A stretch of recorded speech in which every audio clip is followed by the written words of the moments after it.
Hey guys! In today's video, I'm gonna be testing and reviewing the Ohuhu Pube paper-friendly water-based markers, and I'll be making some base paintings for my paper quilling artworks. I'm also gonna do some paper quilling art in this video, so come along for this fun experience. This video is kindly sponsored by Ohuhu. But before starting, let's rewind and begin with the moment I received the markers. The Ohuhu team reached out to me and kindly offered to send me a set of 60 water-based markers so that I could test them and give my honest opinion about them. I've never used anything other than watercolors to make the base pattern for my paper quilling art, so the idea of using markers seemed pretty interesting. And the thing that grabbed my attention was that the markers are water-based. I was curious about them, so I started watching a few videos made by other channels that were testing and trying out these markers, and I heard and saw a lot of great things about the Ohuhu markers, so I decided to accept their offer because I thought it might be interesting to try and use them in combination with the paper quilling art. Upon receiving the markers, I was pleasantly surprised that they are actually bigger in size than what I was seeing in videos. Sometimes videos or images can't fully capture the real size of objects. These markers are dual tip. One end is a brush tip and the other end is a fine liner. They are paper friendly, meaning that you can add several layers and the paper doesn't peel. But this depends on the quality and density of the paper you're using, from what I've seen while testing them. I tested them on 6 or 7 types of papers, and I could definitely see differences from paper to paper. It was pretty fun and honestly more enjoyable than I would have thought. I'll be sharing more about this pretty soon in the video. So, like I mentioned before, the set comes with 60 water-based markers, 59 are colors, and 1 marker is a blending marker, meaning that you can use it to blend the other colors. The set also comes with a cardstock paper with 60 little boxes, where you can swatch the colors and see how each color looks. Each marker has a number on it and also the name of that particular shade of color. So it was pretty fun filling in each little box with its specific color. Quite therapeutic. I was impressed with the vibrancy of the colors. They seemed to pop. And after adding some paper strips over one of my first little paintings, I could actually really notice the popping of the colors. I'll be showing that later on in the video. Honestly, the entire experience of using them was actually fun and exciting. I was a little hesitant at first, even scared a bit of the idea of trying to draw patterns with the markers for my quilling art, since I've never tried using markers before. I didn't know what to expect. So I decided to make some patterns with spring elements because I thought this could be a fun paper quilling project to work on for spring.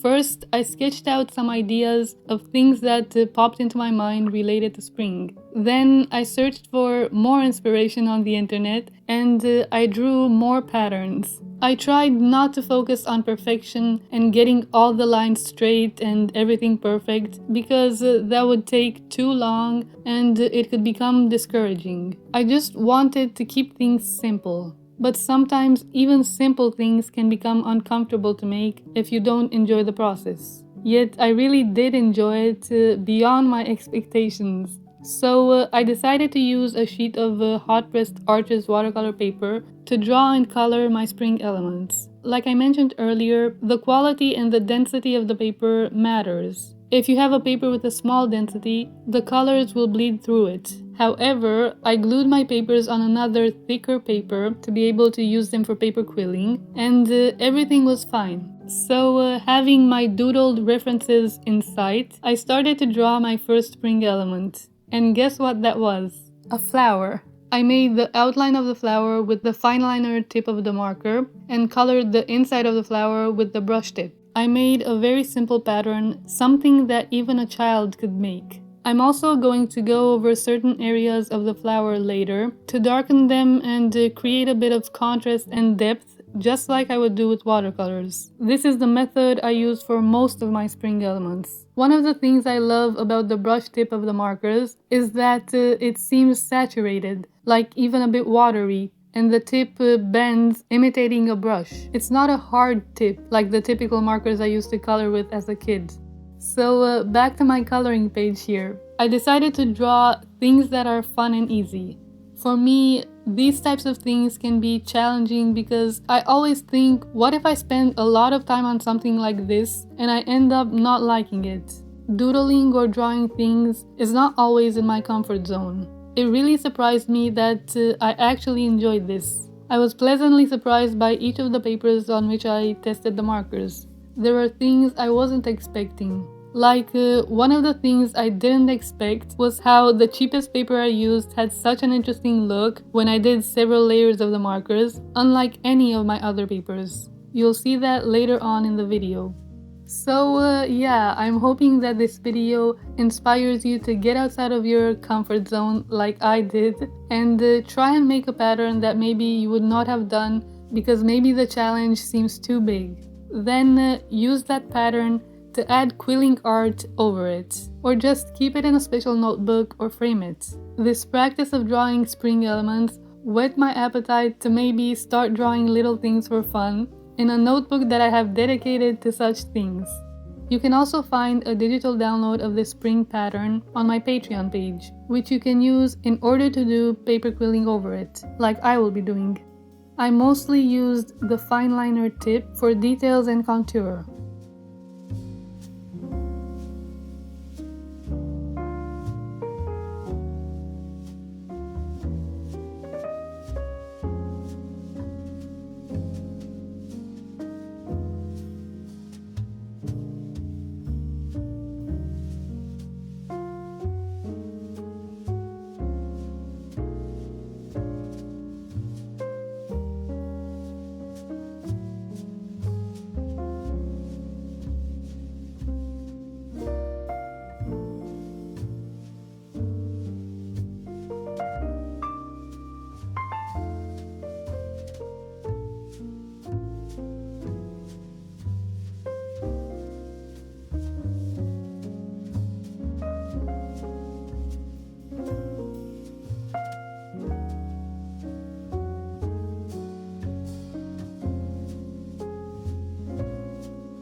As you may have noticed, I went over most of my elements and added more layers to create contrast and depth. I let the first layer dry and moved on to drawing something else, and then I came back to the previous drawings to add more layers.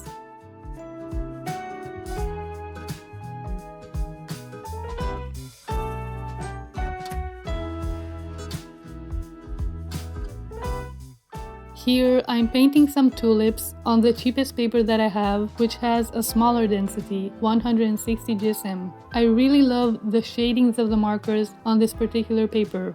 The markers bled through this paper, but I later glued it on another paper to make the base sturdier. I also glued paper strips over this tulips design, but I'll be showing that towards the end of the video.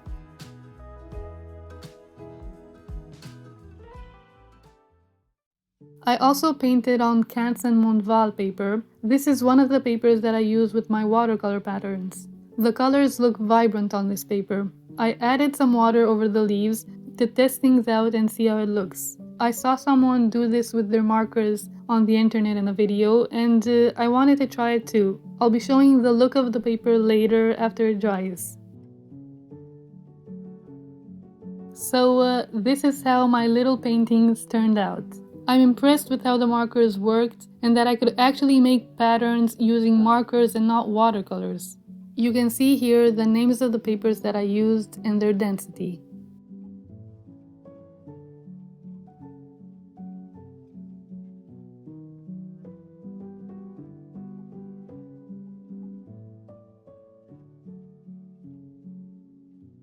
I really loved how this little card with tulips turned out. I used my cheapest paper as a base for this card, and yet the colors of the painting turned out so nice.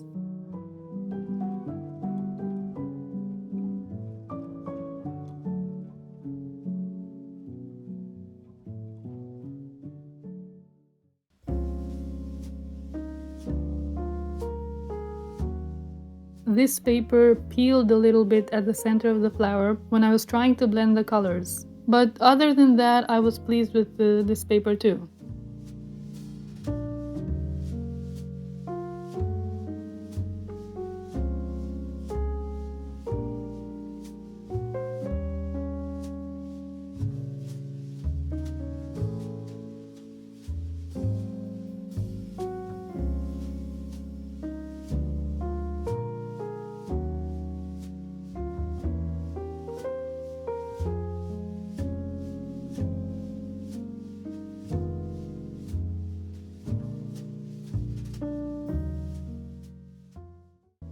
Now I'm gonna share a little bit of how I did the quilling on some of the spring elements. But you'll have to stick around for my next video where I'll continue working on the spring design that I drew and colored in this video.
So yeah, all in all, I'm impressed with these markers and I hope to use them again with my paper quilling art. I also hope that this video inspired you to get out of your comfort zone and try your hand at making some base paintings for paper quilling.